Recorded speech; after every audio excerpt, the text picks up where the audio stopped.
हिमाचल विधानसभा की कार्रवाई अनिश्चितकाल के लिए स्थगित कर दी गई है। विधानसभा अध्यक्ष कुलदीप पठानिया ने स्थगित की है। सत्र के आखिरी दिन सरकार ने कई विधेयक पारित किए हैं। अयोग्य विधायकों की पेंशन रोकने का विधेयक पारित हुआ है। विपक्ष ने बदले की भावना से लाया गया बिल बताकर विरोध किया है। इसका अयोग्य विधायकों की पेंशन रोकने का विधेयक पारित किया गया है।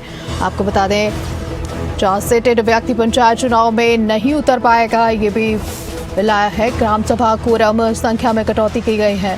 वहीं इस खबर पर ज्यादा जानकारी के साथ हमारे साथ जुड़े हुए हैं शिमला ब्यूरो प्रदीप ठाकुर। प्रदीप, अगर बात करें, विधानसभा की कार्रवाई अनिश्चितकाल के लिए स्थगित कर दी गई है। कौन कौन से मुद्दे उठाए गए, साथ ही साथ कौन कौन से विधेयक पारित किए गए हैं? बिल्कुल, देखिए, इस बार बजट सत्र 2 सत्रों में चला है। एक तो फरवरी में 18 फरवरी से लेकर 20 फरवरी तक, और दूसरा 18 मार्च से लेकर आज यानी 2 अप्रैल तक। तो 2 सत्रों में सत्र हुआ है और कुल 16 बैठकें हुई है। काफी महत्वपूर्ण मुद्दे उठे हैं इस दौरान। और आज भी अगर अंतिम दिन की बात करें तो आज जो है महत्वपूर्ण विधेयक भी पारित किए गए और प्रश्नकाल भी जो है काफी सौहार्दपूर्ण तरीके से चला। उसमें कई महत्वपूर्ण मुद्दे उठे हैं। खास तौर पर अगर आज विधेयकों की बात करें तो उसमें जो अयोग्य करार दिए गए विधायक थे उनकी पेंशन रोकने से जुड़ा ये विधेयक था। हालांकि विपक्ष ने इसका विरोध भी किया और ये कहा कि बदले की भावना से, राजनीति से प्रेरित होकर, राजनीतिक दुर्भावना से ये बिल जो है वो लाया जा रहा है। तो ऐसे में जिस तरह से इस बिल को लाया जा रहा है तो ये पीछे से नहीं लागू होना चाहिए, बल्कि आगे से लागू किया जाना चाहिए। भविष्य के लिए इसको लागू किया जाना चाहिए। हालांकि मुख्यमंत्री ने जरूर कहा कि भविष्य के लिए ही है और इस दौरान सदन में काफी नोकझोंक भी देखने को मिली और उसके बाद ध्वनिमत से बिल पारित हो गया है। इसी तरह से किसान आयोग से जुड़ा विधेयक भी पारित हुआ है। पंचायती राज संस्थाओं में भी जो चिट्टे के आरोप में या कोई एनडीपीएस एक्ट के तहत जिन पर आरोप तय हुए हैं, ऐसे लोग जो है पंचायती राज संस्थाओं में चुनाव नहीं लड़ सकते हैं, तो उनको रोकने के लिए भी एक विधेयक लाया गया था, उसको भी आज पारित किया गया है। इसी तरह से लिफ्ट अधिनियम भी आज पारित किया गया है। तो काफी महत्वपूर्ण थे ये विधेयक। और अगर ओवरऑल इस सत्र की बात करें तो कई मुद्दों को लेकर चर्चा रही है और 16 दिन तक यानी जो 16 सिटिंग हुई है उसमें 90 घंटे की कार्यवाही कुल मिलाकर चली है और टोटल जो इसकी प्रोडक्टिविटी रही है वो 103% रही है। ये नियम 102 के तहत आरडीजी पर जो सरकारी संकल्प लाया गया था उस पर भी चर्चा हुई।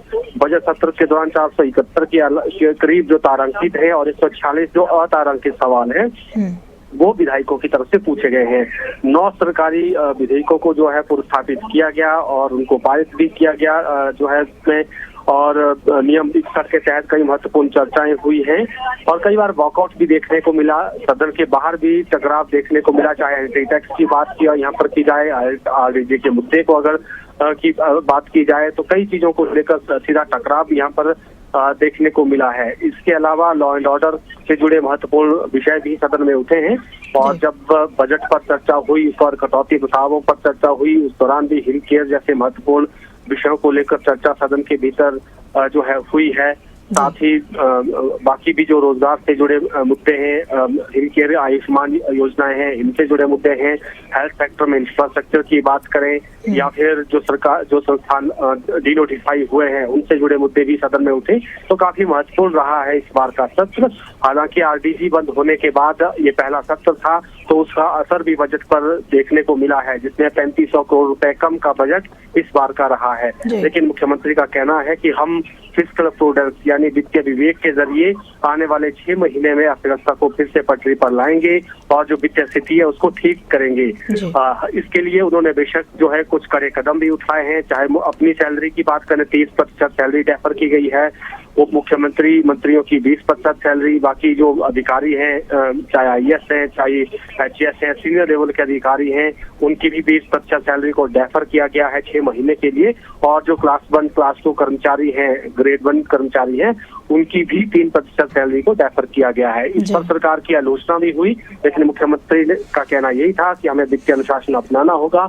जो वित्तीय स्थिति है उसको कैसे जो है पटरी पर लाया जा सकते, उसके लिए कुछ जो है एक्सपेरिमेंट के तौर पर यह कदम उठाए गए हैं। जी, चलिए प्रदेश बहुत बहुत शुक्रिया तमाम जानकारी देने के लिए और हमारे साथ जुड़ने के लिए।